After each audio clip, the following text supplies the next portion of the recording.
Hello friends, আশা করি সবাই ভালো আছেন আর আপনাদের আমিও ভালো আছি। তো আজকে কথা বলবো আপনাদের সাথে।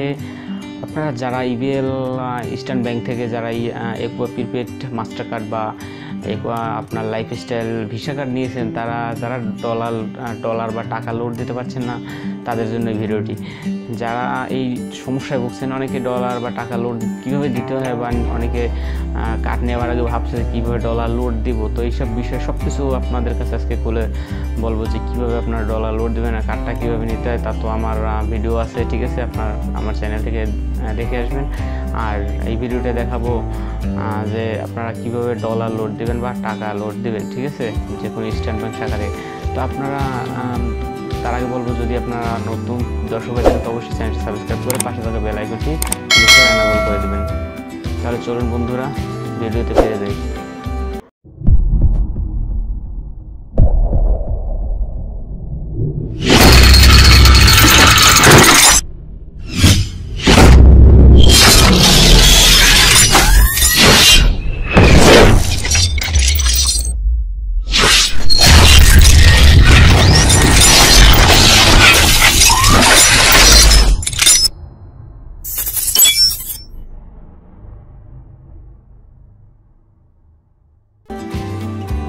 তো আমরা ইন্ট্রো করে ফিরে এসেছি।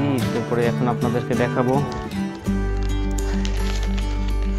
আপনারা যে কোনো ইস্টার্ন ব্যাংক বা ইবিএল ব্যাংকের শাখায় গেলে পরে এইরকম একটি ফর্ম নেবেন, যেখানে ফর্ম জমা দেওয়া ফর্ম দেওয়া থাকে। দেখবেন যে একটা বক্সের ভিতরে ফর্ম থেকে, ওখান থেকেই আপনারা নিয়ে নেবেন এরকম একটি ফর্ম, ঠিক আছে।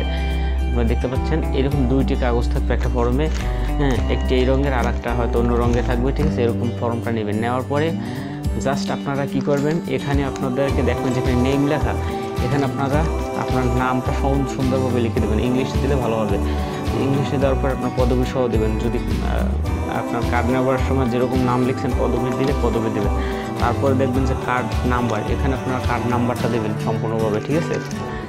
তারপরে আপনার এখানে আছে যে টাকার পরিমাণটা, তা টাকার পরিমাণটা এখানে আপনার যে অ্যামাউন্ট, টাকার পরিমাণ বিডিটি, যদি আপনি বিডিটি লোড দেন তাহলে উপরে দেখছেন যে বিডিটি দেওয়া, ওখানে আপনার বিডিটি, এই যে বিডিটি দেওয়া, এখানে আপনার বিডিটির সংখ্যাটা লিখবেন যে কত টাকা দেবেন।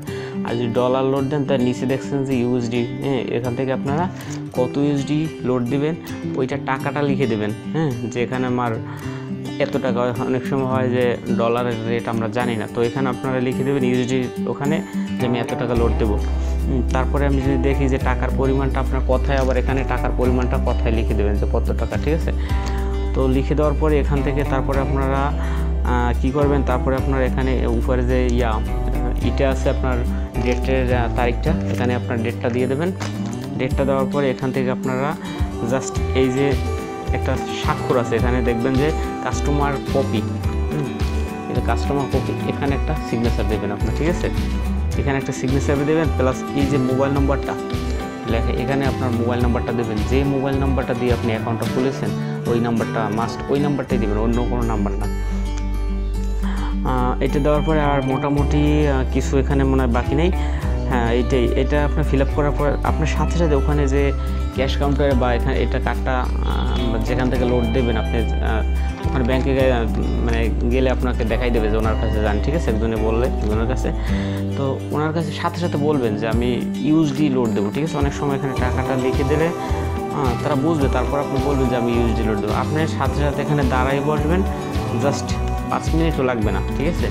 আপনার কিন্তু টাকা বা ডলার তারা কিন্তু আপনার অ্যাকাউন্টে বা আপনার কার্ডে সাথে সাথে দিয়ে দেবে, ঠিক আছে। আপনার একটু সময় বসলে জাস্ট বলবেন, দিয়ে দেবে। আর একটা বিষয় এখানে আমার একটু ভুল করছিলাম, যেটা আমাকে তারা বলছে যে আমি এখানে একটা যখন নাম্বারটা লেখা দিয়েছিলাম তো ভুলে অন্য একটা নাম্বার লিখে ফেলেছিলাম, তো কাটা দিয়ে আবার ওই নাম্বারটা সঠিক লিখছি।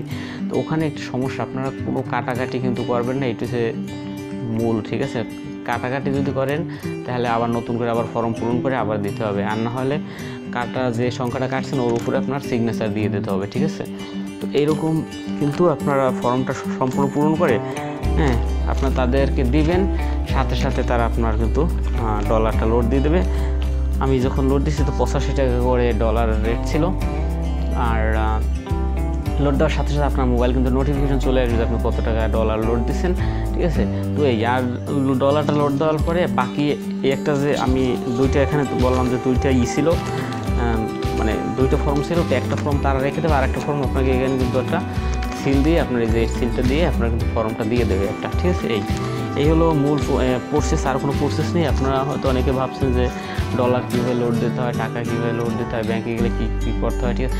কোনো ঝামেলা নেই, জাস্ট ফর্মটা আপনারা পূরণ করবেন, অল্প একটু সময় টাকা দিবেন, সাথে সাথে ওখানে বসে দাঁড়াবেন, দেখবেন যে আপনারা কিন্তু টাকা পাঠিয়ে দিচ্ছে। আর যদি অনেক সময় হয় যে ব্যাংকে যদি প্রচুর ভিড় থাকে, মানে যদি চাপ থাকে ব্যাংকে, তাহলে আপনার একটু হয়তো সমস্যার ভিতরে একটু দেরি হতে পারে।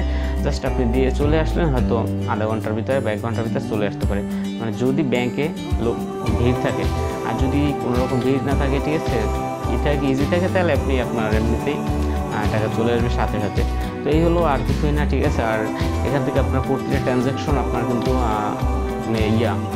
আপনার মোবাইল SMS করবেন। আর টাকা দেখার জন্য, ঠিক আছে, যে কীভাবে টাকা দেখবেন, হ্যাঁ, তো তাদের একটা স্কাই একটি অ্যাপস আছে, ইবিএল স্কাই ব্যাংকিং একটি অ্যাপস আছে। ওই অ্যাপস থেকে আপনারা কিন্তু টাকা দেখতে পারবেন, ঠিক আছে। আপনার অ্যাকাউন্ট কত টাকা আছে, আপনার কার্ডে কত টাকা আছে, বা তাদের কাছে ফোন দিলেও তারা বলে দেবে কত টাকা আছে। বা ফেসবুকে একটা গ্রুপ আছে তাদের, সঠিক আমি ওটা জানি না, তো ওখান থেকেও আপনারা কিন্তু জেনে নিতে পারেন। তো জাস্ট কেয়ারে যদি ফোন দেন, তারা কিন্তু ডিটেলস আপনাকে বলে দেবে যে কীভাবে আপনারা কার্ডে টাকাটা দেখবেন, বা তাদের কাছে ফোন দিলে তারা এমনিতেই বলে দেবে।